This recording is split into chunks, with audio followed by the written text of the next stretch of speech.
ლაილაი წარმოგიდგენთ პროგრამას ინფორმატორი.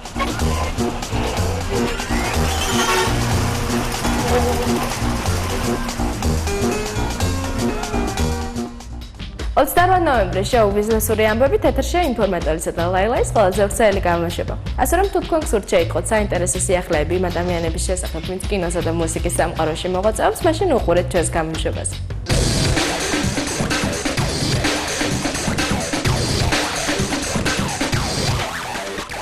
ქართული შოუ ბიზნესის ის ნაწილი, რომელიც ჯგუფ აკვარიუმისა და მისი ლიდერის ბორის გრებენშიკოვის თაყვანისმცემელია, 27 ნოემბერს კლუბ სახლში შეიკრიბა და მომღერლის 50 წლის იუბილე აღნიშნა.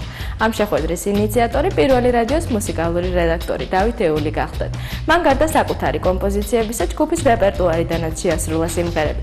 აქვე იყო გიგა მიქაბერიძეს და კიდევ ერთი. შეგახსენებთ, რომ რამდენიმე ხნის წინ რუსეთის პრეზიდენტმა მამულის წინაშე დამსახურებებისათვის ბორის გრებენშიკოს ორდენი გადასცა.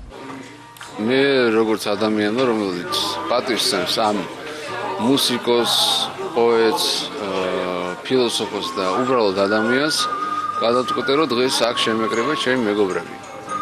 გამომდინარე ისევ და ისევ მეგობრების ძალიან ისეთი აქტიური და დაჟინებული თხოვნით.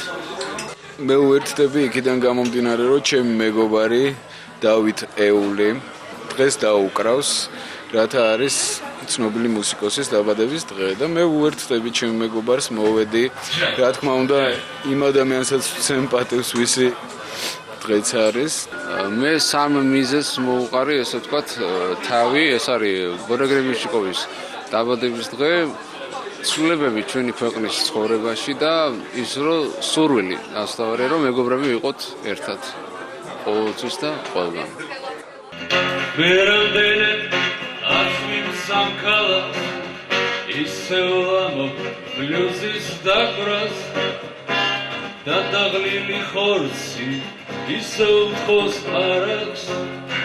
მე დღეს ჩემს სიმღერებს ვიმღერებ, აკვარიუმის სიმღერებსაც ვიმღერებ და მეგობრები ვინც აქ არიან, მუსიკოსები, არამუსიკოსები, ისინიც შესაბამისად თავის სიმღერებს იმღერებენ.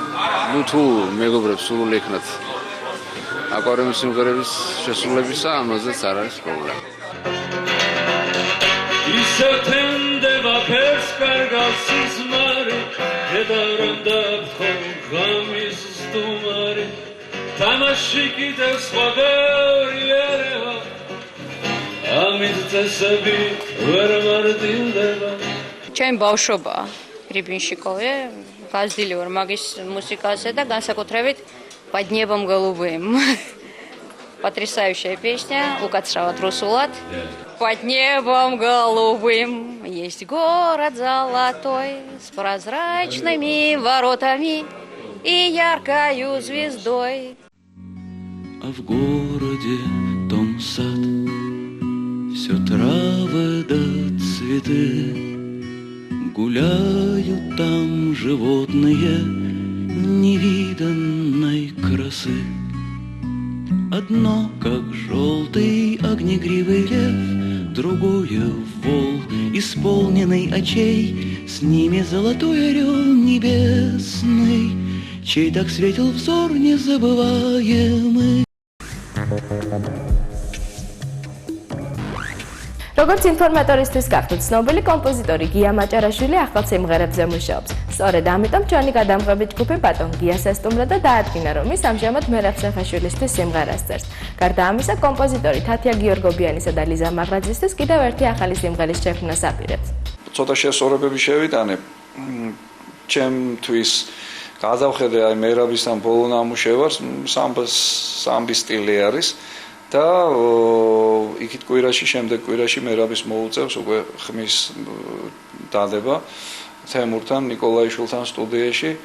რამდენადაც მე ვარ ინფორმირებული, ირინე სანიკიძის სიტყვები არის ამ სიმღერაზე დაწერილი. ყოველ შემთხვევაში მერაბის ჭიდრო შემოქმედებითი ურთიერთობა აქვს ირინასთან.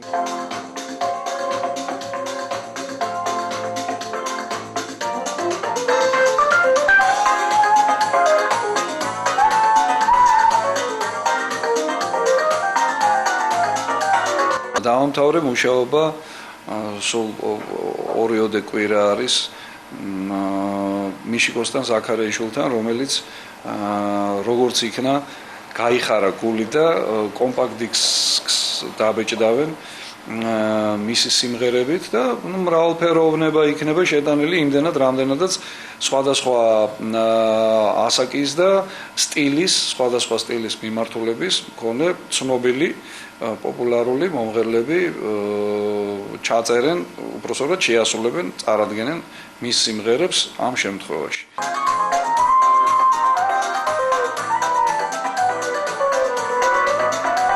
პარალელურად წინა საახალწლო სამზადისები ყველგან მიმდინარეობს ტელევიზიებში, ტელეარხებზე და ერთ-ერთი მსგავსი სამზადისი მიმდინარეობს ცენტრალურ არხზე და მუსიკალურ ვარიანტს კეთო და კოტეს მუსიკალურ ვერსიას ცოტა რა თქმა უნდა ოდნავ თანამედროვე სახით იღებს სანდრო ვახტანგოვი. მუსიკალურ ნომრებზე მუშაობთ მე და ირაკლი მენთიშაშვილი, ჩემი კოლეგა. გავინაწილეთ სამუშაო და აი ახლა რაღაც შუა ეტაპზე ვართ და პარალელურად ხმის დადება უკვე ვოკალის წარმოებს თემურის და ნიკოლაიშვილთან სტუდიაში.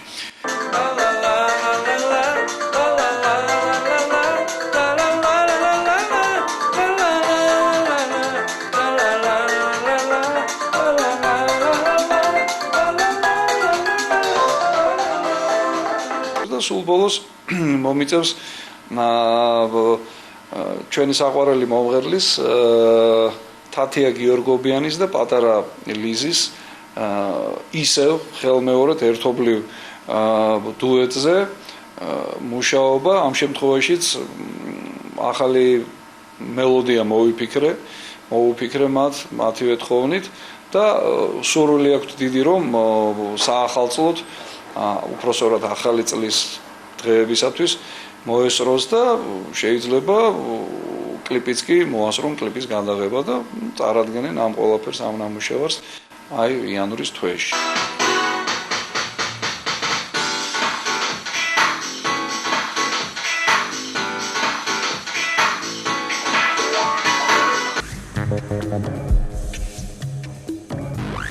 გალერეა ჰობიში უშენგი ხუმარაშვილის პერსონალური გამოფენა მოეწყო.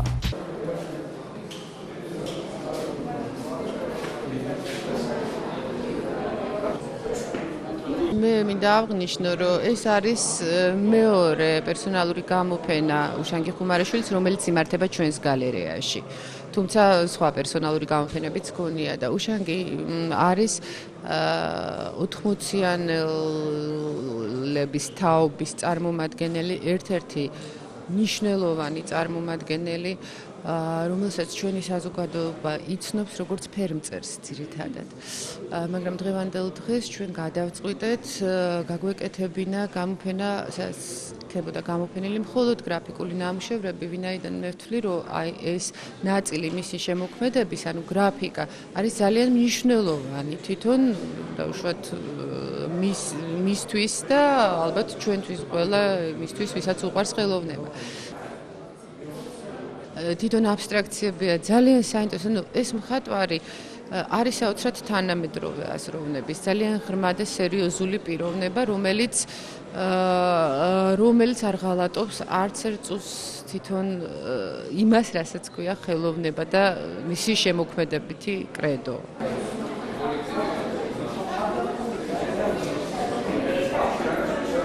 სულ ფერწერის გამოფენები მაქვს ისე დაიღალა, დამღლელია, მძიმე ის აქვს რა განწყობა ხალხს, მძიმე ფერწერა.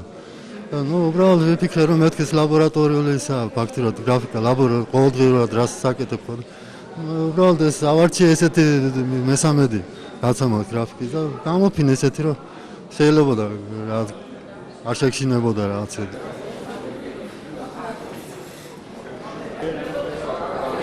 ძირითადად აბსტრაქციონისტი ვარ. ადრე სწავლობდი მაშინ ისეთი ფერადოვანი ნამუშევრები მქონდა 80-იან წლებში ეს.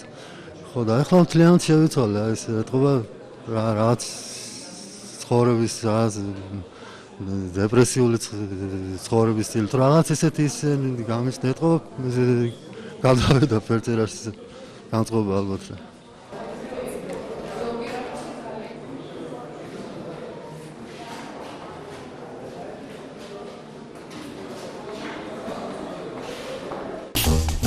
ლაილაი წარმოგიდგენთ პროგრამას ინფორმატორი.